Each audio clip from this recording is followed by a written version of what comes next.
Alright, Shalom. I want to give all praises, honor, and glory to the Heavenly Father and His only begotten Son, Yahweh, Bahasham Yahushai, Bahasham Rachakudash, the bonus of the apostles and others at the millstone who are well, and taught us this 100% truth. Much peace and blessings be unto you all who will like out to pushing out this word of thought, truth, and sincerity.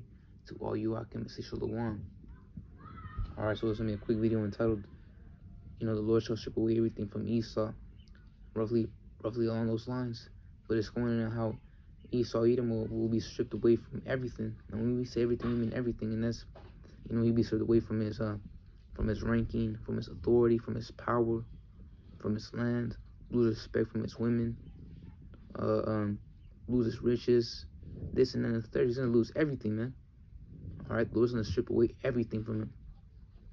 Alright, and the scriptures even talk about, if I'm mistaken, either in the book of Deuteronomy, the 29th chapter, or chapter 30, it goes into how these curses shall be upon the heathen.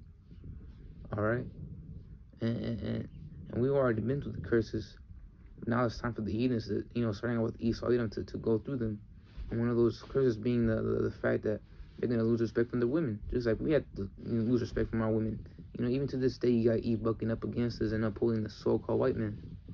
Alright, but that'll be all over soon, man. But that's going to be a curse based upon Esau, Edom. He's going to be stripped away from his power, from his women.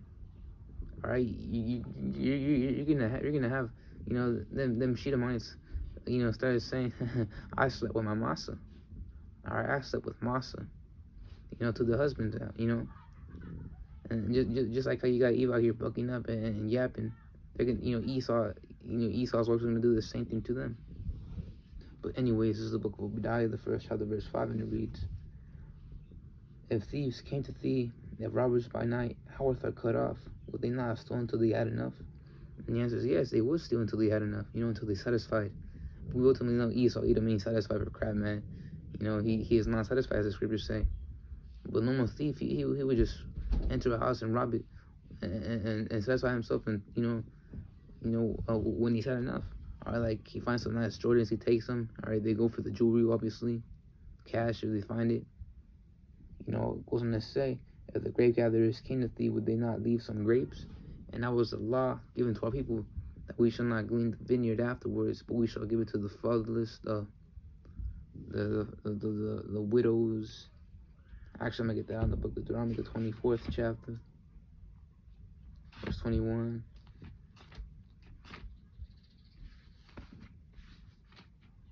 It reads, when thou gatherest the grapes of thy vineyard, thou shalt not glean it. Afterward, it shall be for the stranger, for the fatherless, and for the widow. And thou shalt remember that thou wast a bondman, which that word bondman means slave, in the land of Egypt. Therefore, I command thee to do this thing. All right. So we have to just leave the remainder of the grapes to the poor. But in this case, in Obadiah, the first chapter, verse 5, is going into how Esau will lose everything, man.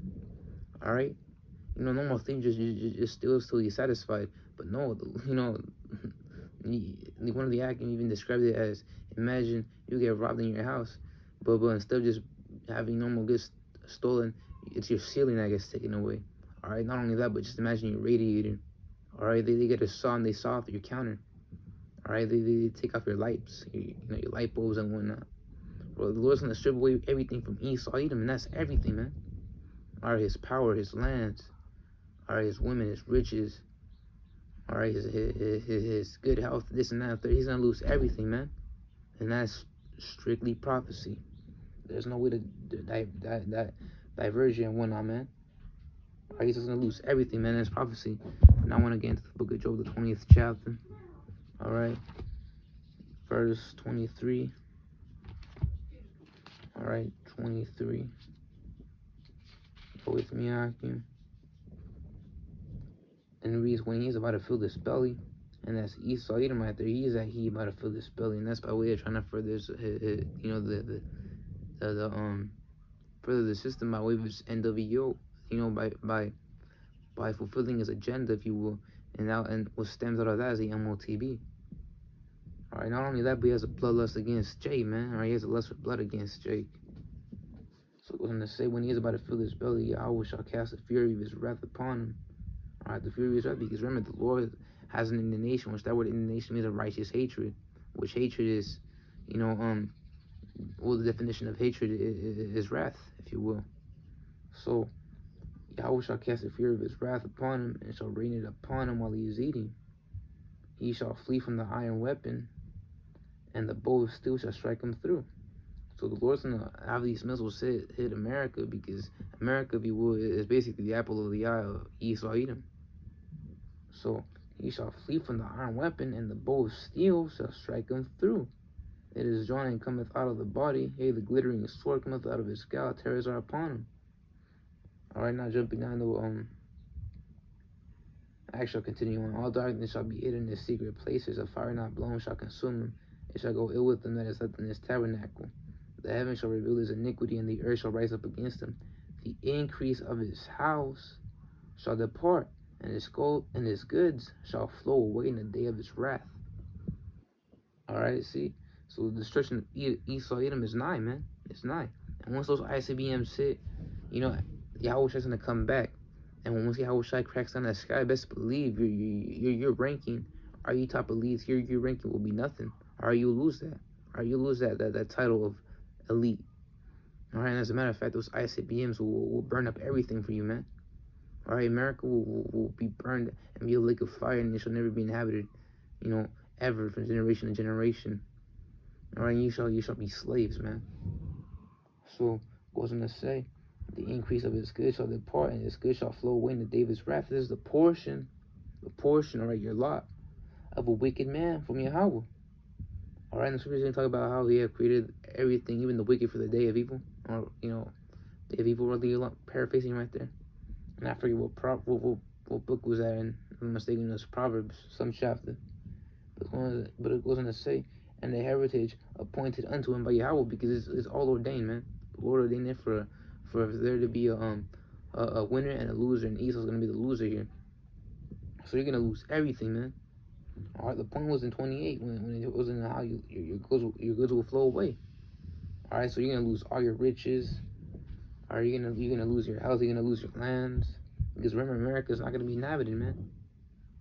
You're gonna lose everything. You're gonna lose respect from your women.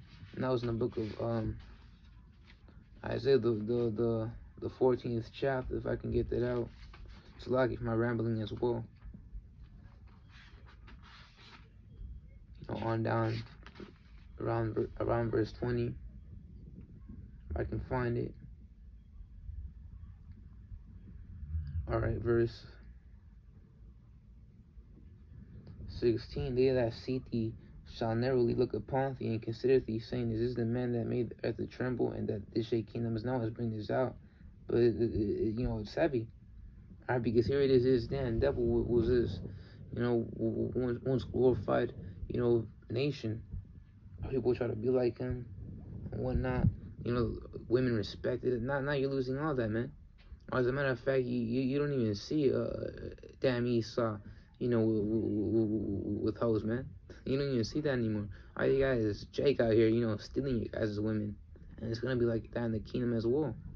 We're gonna take your women, and the most beautiful ones, all right. The ugly ones will stick with you. So what's gonna say that made the world as a wilderness and destroy the cities thereof? And because, like it says in the book of Habakkuk, the 2nd chapter, they are as death, that open up the houses of his prisoners, all the kings of the nations, even all of them lie in glory, no one in his own house, because, all the nations, after 1,000 years, they'll go back to the lands, but Esau will be burnt up, a big old bonfire. Hard to lucky about that, but this is the book of Psalms, 37th chapter, and I'm going to end it off right here. But verse 7, it reads, rest in the Lord and wait patiently for him. For not thyself, because of him who prospereth in his way, because of the man who bringeth wicked devices to pass. And that him is Esau Edom. And if I'm not mistaken, that word device means plan. Because Esau's always out here, consulting amongst each other in darkness and showing their agenda to light. And that's in the book of Micah, the second chapter, verse 1. Which I'm going to get out as well. It reads, Woe to them that devise iniquity and work evil upon their beds. When the morning is light, they practice it because it is in the power of their hands, and it is in the power of their hands. But very soon, that power is going to be stripped away, so Esau won't be able to do crap anymore, man.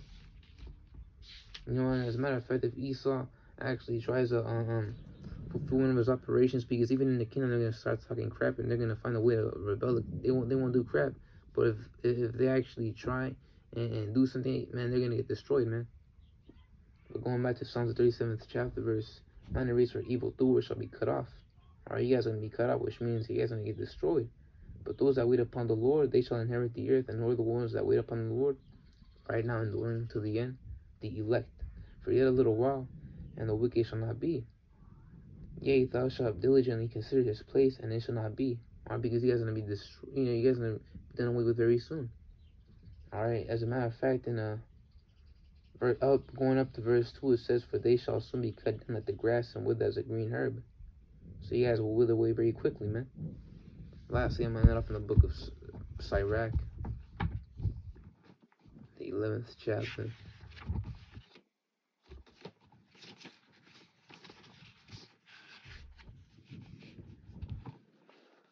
14, it reads, Salakia.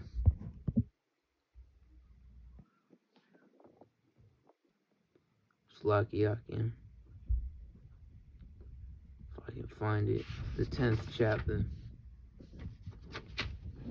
Verse 14, it reads, "The Lord had cast down the thrones of the proud princes and set up the meek in their stead." Are we going to be, guys? We got Salakia. It's going to be the tables are going to turn, and we are going to be in your guys' stead. The Lord hath plucked up the roots of the proud nations, and Esau's a proud man, the scriptures say, and planted the lowly in their place. And the Lord overthrew countries of the heathen and destroyed them to the foundations of the earth. So the tables will be turned, and we're going to be in your stead, and you guys are going to be in ours, which is the lowest state. You know, suffering through the curses, being stripped away of everything, man. But with that being said, this video was edifying and shalom.